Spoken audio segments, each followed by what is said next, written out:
नमस्कार दोस्तों, infinity inspired channel में आप सबका स्वागत है। दोस्तों, आज की इस वीडियो में हम गुरु नानक देव जी के जीवन से जुड़ी हुई कर्मों के सिद्धांत की एक कहानी के बारे में जानेंगे। आइए शुरू करते हैं। अपनी यात्रा के दौरान गुरु नानक देव जी एक नगर में ठहरे हुए थे। उस नगर के हजारों लोग प्रत्येक दिन उनके दर्शनों के लिए आते और उनका उपदेश सुना करते थे। उसी नगर का एक दुकानदार भी नियमित रूप से गुरु जी के दर्शन करने और उनके उपदेश सुनने के लिए जाया करता था। उसके एक पड़ोसी दुकानदार ने उससे एक दिन पूछा, भाई तुम हर रोज शाम को कहाँ जाते हो? उसने उत्तर दिया, गुरु जी का उपदेश सुनने। वह बोला, मुझे भी साथ ले चला करो। पहला दुकानदार उसे साथ ले जाने के लिए राजी हो गया। शाम को दुकान बंद करके दोनों दुकानदार गुरुजी के दर्शनों के लिए चल दिए। रास्ते में वेश्याओं का बाजार पड़ता था। जब वह दोनों उस बाजार से निकल रहे थे तो दूसरे दुकानदार की नजर एक वेश्या पर पड़ गई। उसका मन डोल उठा। वह पहले से बोला, तुम गुरुजी के दर्शनों के लिए जाओ, मैं तो इस वेश्या से मिलने जा रहा हूं। यह बुरी बात है, पहले ने समझाया, पर दूसरे ने उसकी बात पर ध्यान नहीं दिया और वेश्या के कोठे की ओर बढ़ गया। पहला गुरुजी के उपदेश सुनने के लिए चला गया। अब दोनों शाम को इकट्ठे घर से निकलते थे। वेश्याओं के बाजार तक दोनों साथ साथ जाते थे। वहां आकर दूसरा वेश्याओं से मिलने चला जाता और पहला गुरुजी के दर्शन करने के लिए चला जाता। लौटते समय दोनों एक ही स्थान पर मिलते और फिर वहां से साथ साथ घर वापस आ जाते।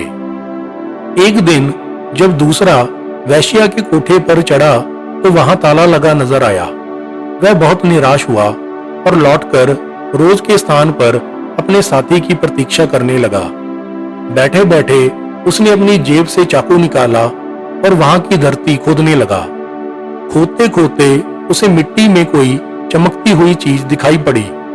मिट्टी हटाकर उसने देखा, वहां एक सोने की मोहर थी। उसने सोचा, यहाँ और भी मोहरें हो सकती है। वह अपने चाकू से उस जगह को खोदने लगा। कुछ देर के बाद उसे एक मटका दिखाई दिया। वह मन ही मन बड़ा खुश हुआ। उसका विश्वास था कि उस मटके में मोहरें भरी होंगी। उसने बड़ी आशा से वह मटका बाहर निकाला, पर जब उसने मटके का मुंह खोला तो उसकी आशा निराशा में बदल गई। मटके में कोयला भरा हुआ था। इतने में उसे पहला दुकानदार बड़ी परेशान हालत में आता हुआ दिखाई दिया। वह लंगड़ा लंगड़ा कर चल रहा था। दूसरे ने पूछा, क्यों भाई, क्या हुआ?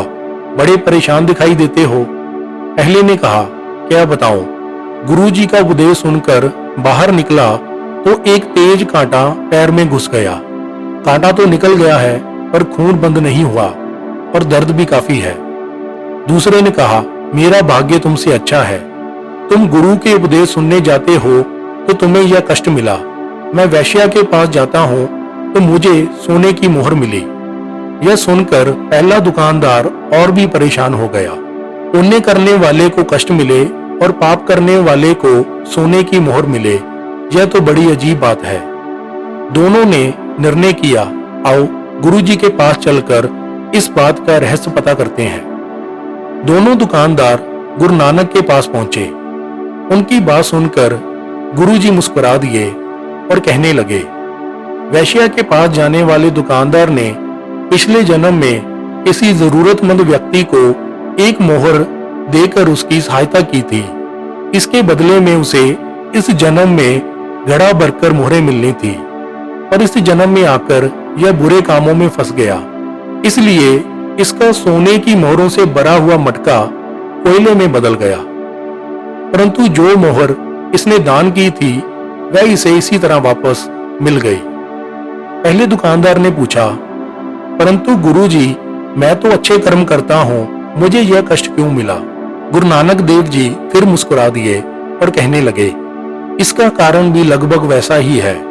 पिछले जन्म में तुम अपने ग्राहकों को बहुत ठगा करते थे और जिन जरूरतमंद लोगों को रुपया उधार देते थे उनसे बहुत ज्यादा ब्याज वसूला करते थे। इसी के कारण तुम्हें इस जन्म में फांसी यानी सूली पर चढ़ाया जाना था, और तुमने इस जन्म में अच्छे कर्म करने शुरू कर दिए। इसीलिए सूली प्रत्येक दिन छोटी होती चली गई और एक कांटे के रूप में बदल गई। आज तुम्हें वही कांटा अथवा सूल चुभा है। इससे पिछले जन्म के तुम्हारे सभी पाप नष्ट हो गए हैं और तुम्हारा आगामी जीवन सुखमय बन गया है।